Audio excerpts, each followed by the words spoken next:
scale, just at a massive scale across the organization is amazing, right? So if sure, it serves his purpose very well to say, oh, those guys aren't interested in the organization, whether it's us or whether it's the board members or whoever.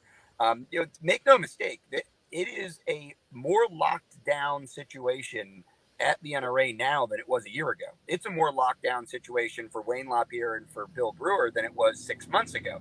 And don't get demoralized by that, right? This is that it's going to get worse before it gets better that everybody was predicting. You basically have three groups on the board. You've got the groups that the group of people that is still incredibly loyal, whether it's out of self-interest or naivete, or, they really sincerely believe what they're doing, which I think is a little naive, in full support of Wayne LaPierre and anything Wayne wants. A lot of that is the cronyism. A lot of that is protecting their legacy, right? They've backed the guy for 20, 30 years. They've got to stick with the horse that, they put in the race. And then there's another group that really doesn't want anything to do with this, right? And we've seen some of them resign. We've seen some of them just remain silent. But for the most part, there are people who are nodding at the status quo. They're also nodding at the concerned members. They're nodding at us, and they're off doing their things on the sidelines. The Carl Malones, the Tom Sellecks that never get involved, but also some of the people that I think would love to be involved. We know who some of them are, and quite frankly, I think they're torn.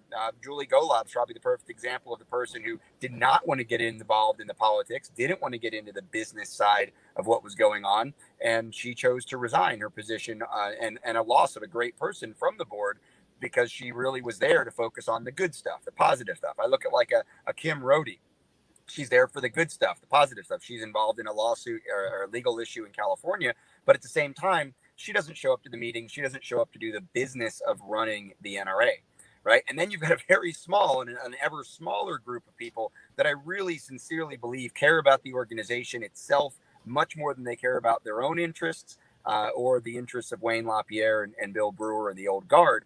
And unfortunately, we know we've lost some of those people as casualties to the actions of Bill Brewer and the financial threats and the threats to their personal futures in the industry if they had maintained their positions or if they had maintained their vocal positions. Look at like Alan West. I haven't heard from him for months, even though he was one of the most vocal critics. Buzz Mills spoke up right before the board meeting. Haven't heard from him in a couple months now, right? So where are the vocal voices for change inside the board? They have been effectively silenced for the time being, and that's unfortunate. And that's why what we're doing at Save the Seconds, I think, even more important than it was 3-4 months ago. Yeah, I completely